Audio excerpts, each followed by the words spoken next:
I'm Roy Lee Lindsay with the North Carolina Pork Council, and I want everyone to remember bacon makes everything better.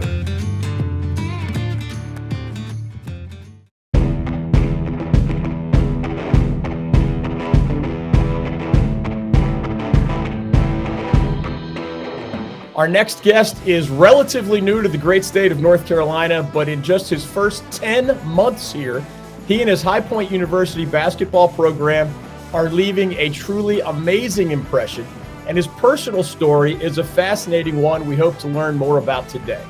Alan Huss was born and raised in Kansas City, Missouri, and he became a high school basketball star who eventually grew to 6'9" and 250 pounds. At the college level, he played for legendary coach Dana Altman at Creighton University in Nebraska, where he was a 2-year starter who often set screens for, among others, teammate Kyle Korver, one of the great shooters in basketball history. After college, Alan definitely did not initially dream of becoming a coach at any level. Yet here he is, thriving as a first-time college head coach after working the last 6 seasons as an assistant at Creighton under the well-known coach Greg McDermott. Right now, among 362 Division I men's basketball programs in America, only 9 are undefeated in conference play, and Coach Huss's High Point Panthers are one of those 9. They're 18-4 overall, 7-0 in the Big South Conference as they pursue what would be the first NCAA Tournament appearance in their 25-year history as a Division I program. Coach Alan Huss, welcome to the David Glenn Show and the North Carolina Sports Network. How are you, Coach? I'm doing well. I appreciate you having me, and you said a lot of nice things, most of which are true. Thank you. We try. Before we get to basketball, when you're born and raised in Kansas City, Missouri, famous for, among other things, tomato-based barbecue, and you end up here in North Carolina where we're very proud of the Eastern style and the Western style barbecue, you're basically required to chime in on that topic. So what's your preference? So I wasn't actually born in Kansas City. I did spend, 6.5 years there all the way through my high school years. But I do understand good barbecue. And if anyone from Kansas City is listening to me, they won't like my answer, but I love the North Carolina style barbecue sauce. I think we have some of the best places on the planet in Kansas City, but the sauce just in general, it doesn't get any better than what we do down here. Are you more the vinegar Eastern style guy? Yes. Love the vinegar stuff. I just think it's got a nice tang to it. As a transplant myself, I'm on team vinegar as well. Our visit today happens to coincide with yet another Super Bowl trip for the Kansas City Chiefs. Now, you mentioned you weren't there forever, but as a young athlete, were you a fan of the Chiefs in football, maybe the Royals in Major League Baseball? And how will the Huss family handle Super Bowl Sunday there in High Point? My dad's work, we had season tickets through there when I was in Kansas City, right there in section 136. So yeah, I know Arrowhead very well, and if there's one team I get into outside of our own, it's the Chiefs. We definitely plan our Sundays, whatever we've got from a team standpoint around Kansas City Chiefs football games. So we'll definitely be watching. My dad, my brothers, a lot of friends from home, few group messages I'm a part of, but it'll be a lot of fun, come Super Bowl time, and what an unbelievable run to watch these guys. And the defense, especially this year. I won't get too far into Kansas City Chiefs football because I can go all day. Well, as a coach, you've become known as an outstanding recruiter, going back to your time as a very prominent high school coach for many years, then as a college assistant at New Mexico, and we mentioned Creighton. You met your wife, Katie, while you were both students at Creighton. So we have to know, did you recruit Katie or did she recruit you? She would tell you that I recruited her, but that is not at all what really happened. In order to make sure I don't make her mad, I'll say I recruited her. She has been with you through some ups and downs. What is the role of a coach's wife, including, for example, and we'll get to this a little bit later, but there was a crazy time last March where you had to say to your wife and 2 girls, hey, we're moving to a city that we have never visited, and I'm working for a university that I have never visited.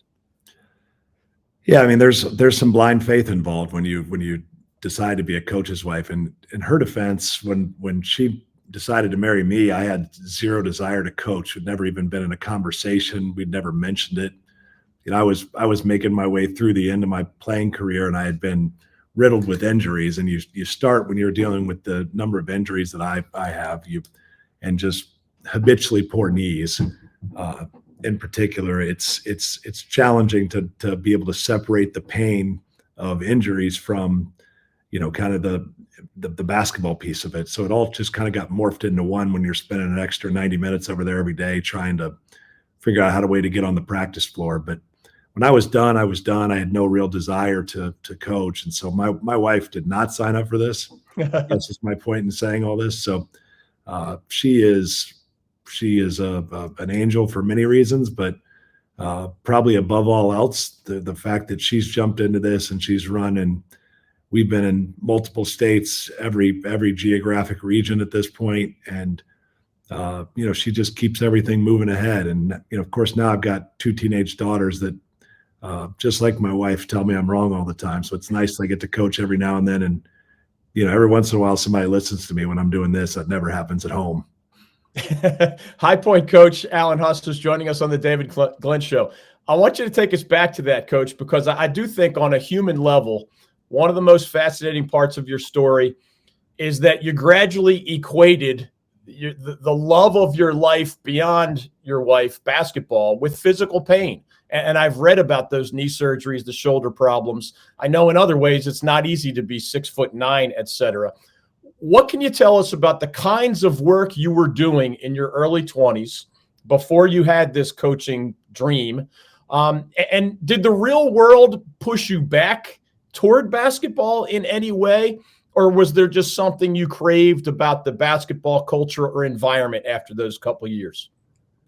Yeah, I mean, honestly, I just started. I started off as a volunteer freshman high school basketball coach, just on the side.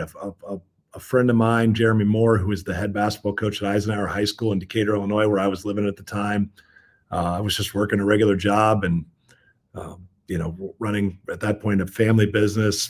Before that, I worked in sales and marketing, consulting business, and I was in a nice place. We had a good business, and life was pretty easy. And the basketball piece just kind of found me. I was walking through kind of a town festival, if you will, the Decatur Celebration, ran into Jeremy Moore and his wife with me and my wife. When we were walking, we started talking a little bit, and somehow that turned into me being the freshman coach. And, from that point on, I think I realized I had a bug. I mean, I really enjoyed coaching the freshmen, and then I would be a varsity assistant, at the same time. And then that just led into more and more opportunities. And, it's interesting. There's a lot of people out there that talk about networking and doing all the different things that you do to kind of move up in our business. But I think the interesting part, if there is one, of my, simple story, is just that. Like, I never wanted to be a college coach necessarily. I just wanted to be a high school coach. I didn't even really want to be one of those. But then once I got into it, I was like, man, this is a lot of fun. Coach talented players, help them get to the next level, teach them some things, that they maybe wouldn't otherwise learn, that someone from my experience can give them, just having been where they all kind of wanted to go. And then, the college stuff, Craig Neal found me at Lalamere, and there were a number of people that asked me when I was there if I wanted to coach in college, and I wasn't going to go unless there was the right situation. And fortunately, there was. I mean, there was somebody willing to, make a bet on me, and so it's just kind of one thing after another. Just the way basketball's taken our lives over and provided us so much and so many different opportunities and relationships and all the things. It's been an unbelievable ride. It is a wonderful story, and that starting point you mentioned as the volunteer coach is roughly 20 years ago now. So it's just crazy that you're the coach of this 18-4 team in Division I, 20 years after being a volunteer coach of freshmen. I am not proud of this when I share it, Coach, but I was such an intense youth soccer coach at times that I once got ejected from a game in front of my wife, my children, and some family friends. Going back to your coaching the eighth or the freshman in high school, I have read, and you've kind of implied here, that you treated that high school freshman coaching assignment as if you were the head coach at Duke or Carolina leading a team to the Final Four. I don't know if you were nice to the refs or not, but why was your approach so detailed and intense, even with those 14-year-old boys? I didn't know any better. I mean, I was really fortunate to have great coaches growing up at the high school level, both in basketball and in football, guys that you learn just a little something from everyone you play for. And then when I got to college and played for Coach Altman, he just kind of had no off switch, and I watched the way that he and his staff, the way they attack things. I just didn't know any other way. So, I look back on it now and it's probably a little bit funny.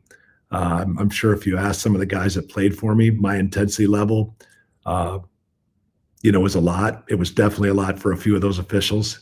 There was a lot of intensity for some of the players that didn't take it super seriously. But I attribute a lot of my my kind of moving towards basketball to that first group of players we had at Eisenhower. We were a school there, a public school that didn't have much tradition, and we ended up with a handful of guys that played Division I basketball and a bunch of other guys that played Division II and NAIA and different levels of basketball, but just a really hungry group of kids that really I don't know throughout all my journeys if I've ever had a group as hungry as that group. They didn't know anything, I didn't know anything, and we were just kind of ripping and running, trying to figure it out together. And it was really a marriage that worked because of our mutual desire for more. And I sit back and I laugh, and I'm kind of always chasing every group. I feel like to find another group that had hunger like that very first group, that I had at Eisenhower that I was fortunate to work with, because those guys really set the standard for, what they wanted. There was just, every time I came up with something else to do, they wanted that plus something else. It sounds like a fun story, and Coach Huss is in the midst of another fun story at High Point as we speak. The Panthers are 18-4 and atop their conference as they continue regular season conference play. You mentioned playing for Dana Altman at Creighton. That guy has like 750 career wins and might end up in the College Basketball Hall of Fame there in Kansas City. Another coach that college hoops fans have come to know pretty well, Greg McDermott of Creighton, is the guy who brought you back to your alma mater as an assistant coach back in 2017. I have heard you rave about a man you call Coach Mack as a human being, just for how he treats people, whether or not that person can do something for Coach Mack. And I've also heard you discuss this sort of relentless commitment to the process. Can you elaborate on those things or anything else that may come to mind regarding a person and a mentor that you obviously hold in extremely high regard?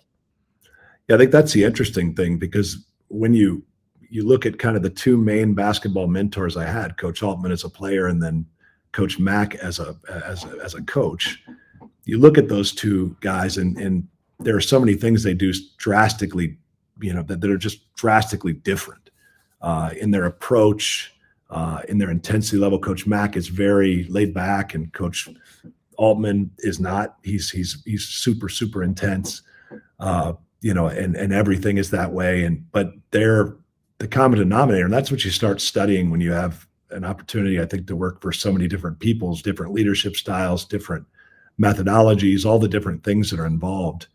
But you start to search for common denominators, and for me, that's the number one thing. Is like, all right, let's make the baseline.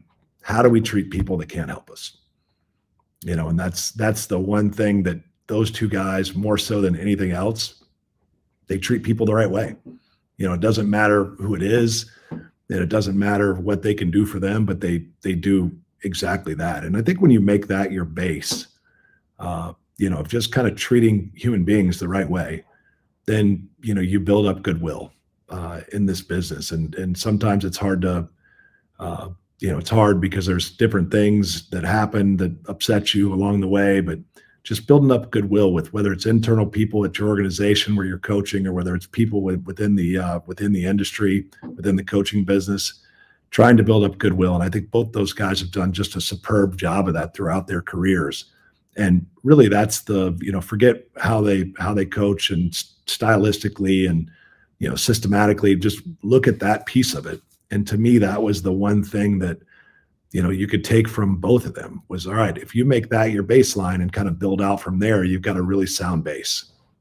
Hey folks, David Glenn, right here in Raleigh. One of my favorite restaurants for many years has been The Oak Scratch Kitchen and Bourbon Bar. It's located on Lake Boone Trail, which happens to be a perfect location for a great meal and beverage if you're on your way to nearby Carter Finley Stadium or perhaps PNC Arena for a concert, Wolfpack or Hurricanes game, or other event. The menu is incredibly tasty and creative. The atmosphere is a lot of fun. The bourbon options are as high-end and varied as you'll find anywhere. The staff is super classy and first-rate, and I've just always loved the people, the food, and the overall vibe there. When I took Carolina Hurricanes owner Tom Dundon to lunch, yes, meaning the billionaire who owns the hockey team, I took him to The Oak. Seriously, it's that good. Learn more or make a reservation by visiting their website, theoakraleigh.com. That's theoakraleigh.com. Special thanks to Nick and Haley and their team for joining the family here at the David Glenn Show and the new North Carolina Sports Network. A little bit less than a year ago, March 2023, you were laser focused on what became actually one of the best seasons and the longest NCAA tournament run in the history of a proud Creighton basketball program. You guys go all the way to the Elite Eight. I don't know you well yet, but I cannot imagine your personality with that intensity and that drive and attention to detail at the same time over 2 or 3 weeks as you're helping the Blue Jays to that great success. High Point reaches out. You interview for the job, and fast forward, you get the job offer, obviously, and you say yes. What can you say almost a year later about how you handled both an enormous, important career decision for yourself and your family while simultaneously immersing yourself in Creighton's run to the Elite Eight? Well, fortunately, it didn't get really serious until kind of the day of our Sweet 16 game with Princeton. So I really wasn't focused on it prior to that. They reached out just prior to the Big East tournament. We had a couple of conversations, but nothing that had me super excited or worried or even remotely concerned that potentially I'd get on a plane to Louisville, Kentucky for the Sweet 16 and I wouldn't go back to Omaha for a few months. Like that was not in my head. So, the focus was certainly on Creighton down the stretch, and we compartmentalized all of our scouting there. So my only responsibility there was offense. And fortunately, by the time I knew that was going on, we were getting ready to play a San Diego State team that we had not only played the year before, but I'd been in the league, and Coach Dutcher and before that, Coach Fisher, the system hadn't changed. I knew exactly what they were going to do. I had to still perform a few, watch some of the film and look for trends and things. But for the most part, overall, it was a pretty easy prep. Not easy to play against, but I've known what they have done for years, and they haven't changed it. They're just so darn good at it. You can't score on it anyways. So, so it was interesting. It was certainly it was a 3 or 4 days there through the end of our run in Louisville.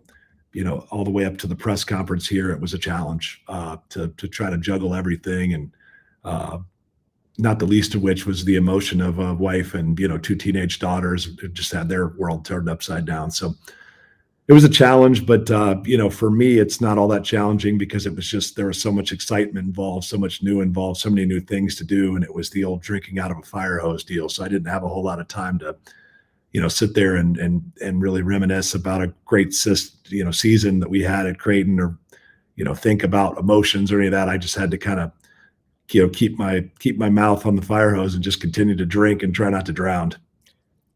What's the best way to describe why you felt good about taking a job at a university and a campus you had never had time to even visit, and in a faraway city and state? The city you had never visited. I know you had been to North Carolina in other contexts, but it's unusual even in today's Zoom-style world that you would end up making such a huge commitment under those circumstances. I was fortunate that I had a colleague in the past kind of opened my eyes to High Point and what they had going on. This was prior to the Qubein Center or Qubein Arena even being opened. So I was aware of kind of what was going on. Just in very general terms, I knew that the place had an unbelievable reputation and was building. And I had heard, just in passing kind of about Dr. Qubein. So I knew a little bit, which got me going. But, as I had a chance to kind of dig deeper, and wrap my mind around some of the facilities, just at least, via computer screen, some of the facilities, some of the programs, I was like, wow, this is really, number one, different. And then number two, interesting, and I think so that part of it, my mind was wrapped around it. And I had told my wife that I said, if these people are interested, like, this is one that's going to go the distance. Like, this won't be me dropping out.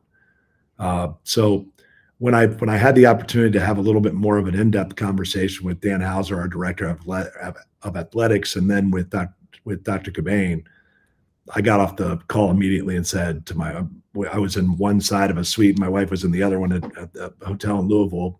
We're getting ready to leave for shoot around. I went to her and said to her right then and there, I said, if they offer me the job, I'm taking it, because I sensed the alignment. And that's probably the number one word. But when you feel alignment from top of the university through the director of athletics, you're like, okay, wow, they're truly aligned. They know what they want. We talked about some of the shortcomings. We talked about some of the challenges, but they were clearly, pragmatic. They had an unbelievable sense of what they are and what they aren't, what they wanted. And it aligned with the vision that I had. I'd spent so much time in private education, first at the high school level, and then at Creighton. And I just thought so many of those same things that were there when Coach Altman and then Coach Mack were able to build at Creighton, the interest, the excellence outside of basketball, those are present there. Well, the same things are present here. And so I knew that if given the opportunity, there wasn't going to be much of a negotiation. It was going to be an immediate yes. And that's precisely what they got. High Point basketball coach Alan Huss is joining us on the David Glenn Show. He is in a position similar to Hubert Davis at UNC, Dustin Kearns, our recent guest from Appalachian State. These guys are in first place in their respective conferences, roughly halfway through the conference schedule. And the Panthers actually have a couple of home games this week if you want to head to High Point and see them play. There are only so many universities where the most important athletics facility is actually named for the university president. So you mentioned Dr. Qubein. I mentioned to you earlier, Coach, that Darren Vaught, voice of the Panthers in basketball, is one of my best friends. So I have some familiarity with not only the Qubein Center where y'all play, but that really cool practice facility right nearby. I am not an expert on mid-major programs and who ranks where in facilities, but I've been around long enough to know that it must be pretty high from the mid-major perspective. But what can you tell us about this guy, Dr. Qubein, who I'm originally from the Northeast, Coach, and 20 years ago, I didn't have any friends or relatives traveling all the way to High Point University. But if you fast forward 20 years, there are a lot of people in the Northeast and elsewhere who know a lot about what Dr. Qubein has done to upgrade that university and literally put his name on the building where you play basketball. Yeah, I mean, you just have to admire not only his creativity, but his willingness to step outside the box and be different. And, that piece of it is so much fun to be a part of.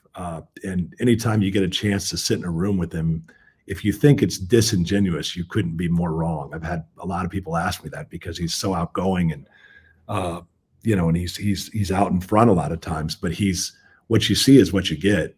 And when you have the opportunity to sit with him, it's impactful. Like I went to a deal the other day where some of the vice presidents of the university were meeting, and I was able to sit and watch and just listen to his message there. And I stole 2 of his 4 points he made that day and used them on my team in the next week. And I think, that's very unique when you have that type of opportunity. But the messaging, the God, family, country deal, and you talk about friends and family and everyone from the Northeast, there's nothing like it. And people, it's simple. We keep the main thing, and people like simple, on kind of just on target messaging. And then the idea of, you send your kid to college for them to be prepared to go get a great job someday, right? Ultimately, you want them to love education, all those things. But, the fact that we have the life skills that we teach at this university, our students are so much more engaging than anywhere else you see in any other students you interact with. I've been, doing this for a long time, but their ability to interact with adults, their ability to act like normal human beings, their ability to learn how to be self-advocates, that this university teaches, it's truly incredible. And I admire the marketing plan of the buildings get people here, but ultimately buildings don't make you happy, and buildings don't create outcomes. They make a great visit. The buildings are just such a small part of it. It's really the programming, it's the alignment, and it's the attention to detail from the very top to every classroom. And, I'd like to think that we are an extension of it in men's basketball. As Dr. Qubein has had almost 20 years to build High Point University, you had only a matter of months to build this High Point Panthers basketball team. And I'm just going to mention some things quickly, and at the end, so the listeners and viewers have an idea of what I'm talking about, but at the end, I'm going to ask you how you did this, because your star guard, Duke Miles, he only played 6 games last year at Troy University. Another starting guard, Trey Benham, played only about 18 minutes a game at Lipscomb last season. Your star forward, Kamani Hamilton, played only 7 minutes a game at Mississippi State last season. And your high-scoring 6th man, Keza Giffa, correct me on the pronunciation if necessary, yes, what was in junior college last season. So, I'm sure you're looking at video like everybody else, but it's one thing to see an obvious star who may have been stuck behind another guy at the same position. It's another thing to see guys who played 6 or 8 or whatever minutes a game and envision them as having not just bigger roles, but these guys are your best players. How did that come together so quickly in a sport with 13 scholarships, where I think 11 of your 13 were new?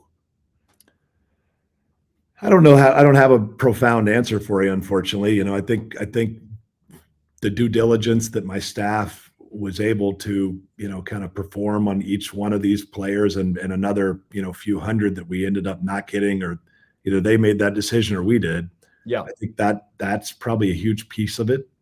We have some very strict analytical guidelines that we try to follow as we're trying to really recruit efficient players, or players we feel like can be efficient within what we do. And I would say that's probably, aside from pace, probably the second most important, factor to success in our offense is their ability to be efficient. With that comes just kind of an ability to be unselfish, or a willingness to be unselfish. So I think the due diligence there, I think that was a huge part of it. I think there was some luck involved on a few of them. I'd also tell you, though, that we lost, in the fall, we lost Liam McChesney, who was probably our best player for the season, never played a game this season. We lost D. Barnes, who was probably one of our best 2 or 3 players, was the 6th man of the year in the WAC, to a waiver situation. Now we've lost Duke for the last 3 games. And to our guys' credit, I think that they've really, their ability to stay poised and stay focused has been unbelievable to this point. Now, there's a lot more noise now because we've won a few games, and so it'll be interesting to see if they can continue to kind of be poised and block that out, and understand that as we move forward, rent is due again every single day. It's not something you purchase and sit on. You've got to pay your rent every single day, and the only thing that record is doing for you now is creating a little bit more urgency in your opponents. So now we can figure out if we can kind of continue all those traits. We stuck up on some people early. Now, are we tough enough, and are we sound enough? Are we disciplined enough to execute and to win when people know it's coming, and they're ready for us, and we're getting their best shot? We're going to get you out of here with what we call our lightning round, where it's just kind of one word or one sentence answers. But one last bigger question. High Point's been a Division I program for 25 years now. No NCAA tournament appearances. From your perspective as the head coach, where of course you're trying to stay where your feet are and beat the next opponent, but you sometimes, have the broader goals as well. Is the NCAA tournament just, and that first ever bid for the school, something better to leave outsiders to talk about? Or is it okay to use that as some kind of rallying cry in your own locker room? I mean, it's definitely something that, it's something we talked about prior to the season. We've talked about the level of toughness it's going to take to try to win, try to win 3 games in 4 days, I guess it is. It's a challenge, and it takes a level of grit, a level of discipline.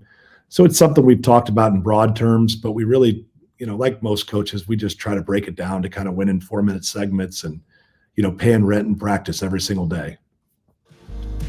Hey folks, David Glenn here for Organize for Success. I am a better person and a more effective business owner for having known and learned from Emily Parks over many years now. Emily's company, Organize for Success, helps multi-passionate business owners and executives bring harmony to all the layers of their lives, from work to side projects, from friends and family to hobbies, community, and beyond. With Emily's help, you too can make every minute matter. She helps you determine what earns your time and how to efficiently accomplish what matters. One of the many things I love about Emily is that she doesn't impose her will on her clients. She listens to them. That way she can better help them cultivate the lives they want to live. You can set up a complimentary call with Emily today by visiting organizeforsuccess.com. That's organize, F-O-R, success.com. All right, our lightning round, Coach. This is brought to us by our friends at XL Moving and Storage. Whether you're moving locally, nationally, or even internationally, and whether you're a residential or commercial customer, please consider our friends at XL Moving and Storage, an award-winning Allied Van Lines agent with 25 years of experience helping North Carolinians with their moving and storage needs. Visit them online at xlms.com. That's EXCELMS.com. Okay, Coach. We're very proud here in North Carolina that we are famous for all of the above, our beach houses, our lake houses, and our mountain houses. You haven't been here too long, so it might be an unfair question, but what would the pecking order be in the Huss family among beach, mountain, and lake house? We love the mountains. I think the last weekend that we had a day off prior to the season, we went and did the Mount Mitchell hike. Cool. Went from the base to the top of that and had a lot of fun, but we really like mountains in the Huss household. You may have answered this earlier, but we always ask the coaches, besides your own sport, what do you follow most closely? It sounds like that's pro football for you. Kansas City Chiefs football for sure, and then followed by St. Louis Cardinals baseball. All-time favorite trip outside the United States? I've been all over the world. Recruiting basketball players, basically every continent. So, I think you have about 5 countries, not even counting the United States. I think you have 5 countries represented on your roster. I really like, I really like Eastern Europe. I think, and I would love to, at some point see a basketball game between, Red Star and Partizan in Belgrade. Yeah. But Belgrade's one of my favorite cities. I love Eastern Europe. Maybe one of my trips there. I feel like home there because the people are nuts about basketball, and so am I. A few favorite bands or musicians? Ooh, I love country music. Basically any country music. I also like 311 Omaha Band. So, all right, we'll check them out. You don't have to hit all of these, but do you have a favorite actor or actress or author or artist? Anything that comes to mind in those? I always find I come up with some of my best answers to these questions like on the drive later that day. You'll say, I should have told David this. That always happens. I'm a nonfiction reader. And usually something to do with basketball or leadership, but I don't know if I necessarily have a particular author, but I definitely have a genre. So I'm going to take the easy way out and say that's what I like. I like a great nonfiction book that can add something to life. I'm with you on that. And finally, our main sponsor here at the statewide David Glenn Show is the North Carolina Pork Council. So we come full circle on that. It can be Eastern barbecue or Western barbecue, but do you have, it could be pork or bacon or pork shoulder or anything else. Do you have a favorite pork product in the Alan Huss diet? I mean, just a great pulled pork sandwich is really hard to beat. But I mean, all the above, all the above. I don't think there's one I don't like. Hey, and since I messed up your birthplace accidentally as I meet you for the first time, where were you born? Because it's wrong on your Wikipedia page. I was born in Decatur, Illinois. My right. dad worked in the ag business, and so we moved. I've lived there 3 different times, because that's where the headquarters of his company was, and then that he worked for, and lived in St. Louis for a long time, lived in Kansas City for a long time. Well, make sure your SID gets the only undefeated teams in conference play into the game notes, man. There's only 9 teams left out of 362. That's pretty darn good. So welcome to North Carolina. Thank you for your extended visit on the David Glenn Show. Please be nice to Darren Vaught, but we're rooting for you and your Panthers the rest of the way. Thanks so much for having me. Appreciate it. You got it. Alan Huss of High Point, year 1, and it has been a special one so far. Appreciate you as listeners and viewers being with us today as well on the David Glenn Show, now heard exclusively on the North Carolina Sports Network.